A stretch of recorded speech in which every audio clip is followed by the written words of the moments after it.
Education is a really important stepping stone that, it interlinks these issues that young Londoners face.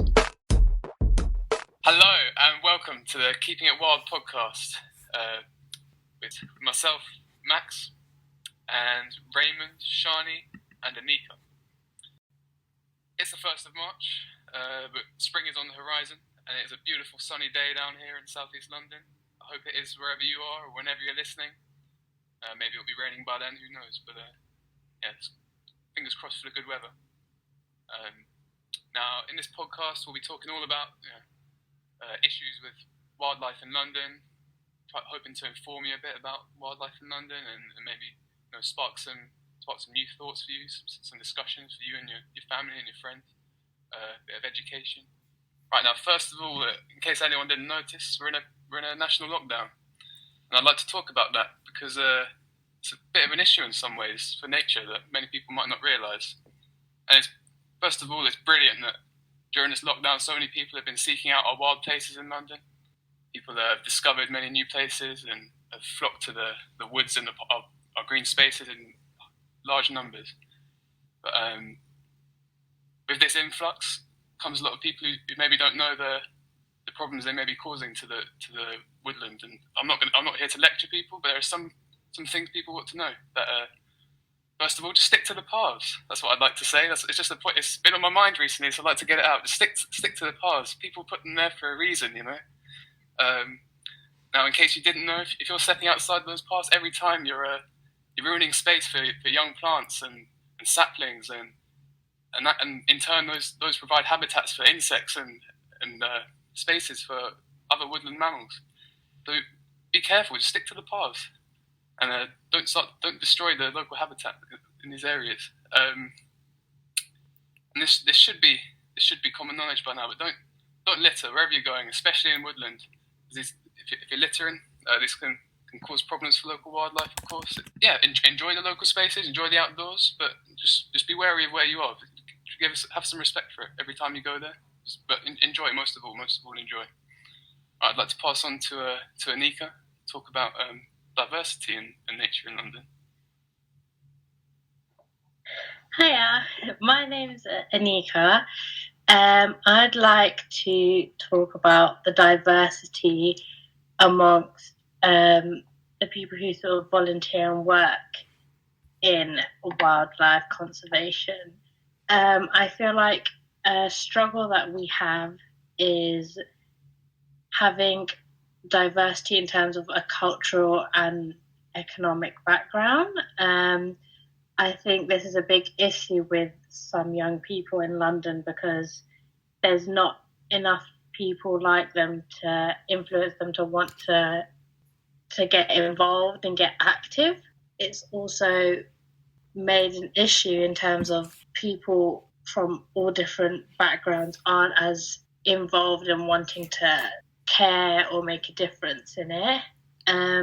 Me, myself, I know that sometimes I feel out of place when I go to a certain area where there's not people like me. And I know that it can stop people from wanting to get involved with wildlife, or it might just be like that it's frowned upon or just not cool with their clique, or and I think that this is a real issue because I know for me it took me a long time to sort of get myself out there and adjust to being around people who don't always understand me, or just even listening to conversations where there's people where I don't really understand what they're talking about or their culture.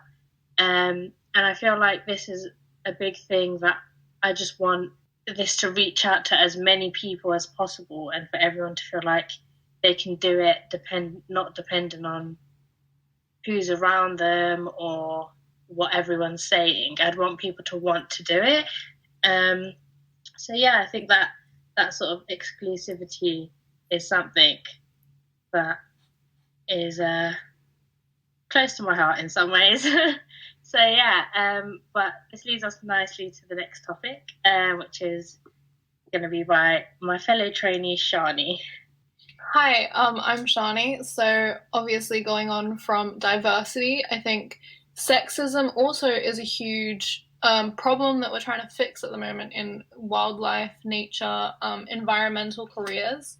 So I think for young people to get into a conservation job or an environmental job, it's always kind of focused at men.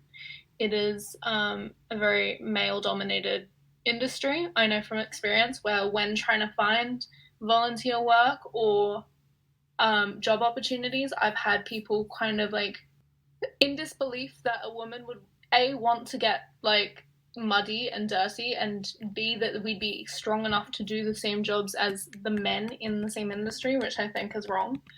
I think there's definitely a growing awareness of this problem. So when I had my interview with the Wildlife Trust, I was shocked to find all my interviewers female. Like that is a first. Like usually in volunteer groups or job interviews, I am the only female in the group. I find a problem with the sexism in the industry is objectification by the public as well. So whilst you are, say, mowing the lawn in a landscape or pruning trees, certain men, usually in their mid-40s to 50s, tend to think it's fine for them to objectify you. They think it's fine for them to give you advice or their opinions on how you look whilst you are doing these things. In saying how rare you are in here, it's like, oh wow, there's a female doing this. Are you sure you can do this? There's just unnecessary comments that I think really is proof of an older generation, and we really need to phase that out and give them awareness. And I think the only way to bring awareness to these problems is to A, when someone says these things to you, to defend yourself, call them out on it, and also just to have and hire a lot more diverse people. So you need to hire more multicultural people, and you need to hire more females. Like all the industries could help, like have a really good benefit if it was a gender balanced industry. So that's my opinion on it. Does anyone have any input they want to put in, like maybe from the guys like Raymond or Max or Anika, if you have anything? Yeah, sure. I think it's a really good point that you've brought up, and adding on to what people can do to try combat this issue. If you're with someone, a female, and you're involved on the job, and there is someone who's making inappropriate comments, then as a friend, that you should be calling them out as well, not just leaving it up to the person who's the victim. So I think do your part in it, and make sure people are aware of why what they're doing is wrong. Definitely, and I think it also needs to be like advertised to women that yeah, we can do this job. Like absolutely, like why not? Why not learn to use a chainsaw? Why not learn to conserve the environment? Like we're hugely passionate people, and I think we just need to explore more, and it needs to be kind of revealed more that there are women in this industry, and they're strong women, and they can do as much as the men or more. Like it doesn't matter. If nobody has any more opinions or things they want to add, I'm going to pass it on to Raymond, and he's going to talk about education and the environment. So hi, my name's Raymond, and one of the issues I think facing young Londoners in nature is the education system. Now, school is there to teach people, the core subjects, and you might have some relevant subjects of your choice so that you can work towards achieving qualifications, either to continue studying at higher education or start gaining work experience either through apprenticeships or something similar. But within all this, it's very easy to get lost in your work and focus on specific goals. But this means that young Londoners are missing out on getting a say in matters that are important to them, especially when it comes to the environment. There are so many opportunities out there that schools just need to take advantage of. From my personal experience, I remember biology and geography were the only two subjects that covered some aspects of wildlife, nature, or sustainability. But there was a real lack of fieldwork and actually putting this theory into practice. Some of the sort of studies and focus groups from young people that have been covered, up to 70% of young people have stated that the national curriculum hasn't provided enough information on social, economic, or sustainable issues.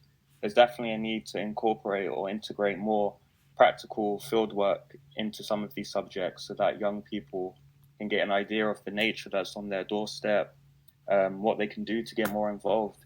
It's just there's a huge focus on skills and subjects like maths and English and science, but it's all about getting that grade so that they can go to university, getting the grades they need to get a job. But this really takes away from, you know, people getting involved in the environment sector and conservation. Whether they want to pursue a career or not, it's such an important topic to young people.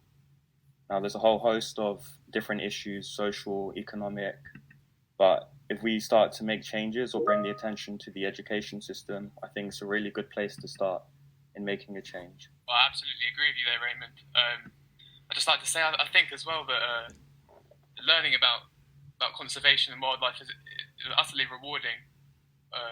Well, it's an extremely rewarding thing to learn about. I mean, most things we learn about in school, we don't have any instant application, but the moment you learn about conservation and wildlife, the moment you walk out your door, you can engage in the things you're learning about. It's just a very useful thing. So I think, yeah, it's essential that we integrate more of this in our education system. And adding on to that, I feel like it also would help the diversity of it. You know, sort of when you sort of get that awareness and education from young, and obviously schools are quite a diverse place. I feel like it would help, you know, future generations, rather than sort of like go into sort of people who are, I'd say, not as active or already have this view of what conservation is, or that it's like majority people who aren't like them. And it's about sort of getting more people into it from a young age, and I think it is very important. So yeah, I'd agree with you. Yeah, there's definitely a big link there with education and all these topics as issues that young people face in the environmental sector, and also just having more education on nature just gives younger people, you know, a better appreciation of what's out there and what they can do. And through these different activities that can be available through them, they also develop personal skills that are really sought after, you know, leadership, communication. And I think education is a really important stepping stone that, you know, it interlinks these issues that young Londoners face. Yeah, no, some really interesting topics we've talked about today. I think with all the issues happening in the industry, it's also happening in many industries, but I also think there's a lot of positives happening in this industry. Like our Keeping It Wild project is great. It's getting us involved, it's getting young people involved in conservation. It's giving us a wage where we can learn and work at the same time, which is a fantastic opportunity. I think if all of these are obviously our own opinions, we would love to hear your opinions on these topics, whether you agree or disagree with us, whether you have anything to add. Contact us on social media at Wild London or #KeepingItWild, and we would love to hear from you. Thank you.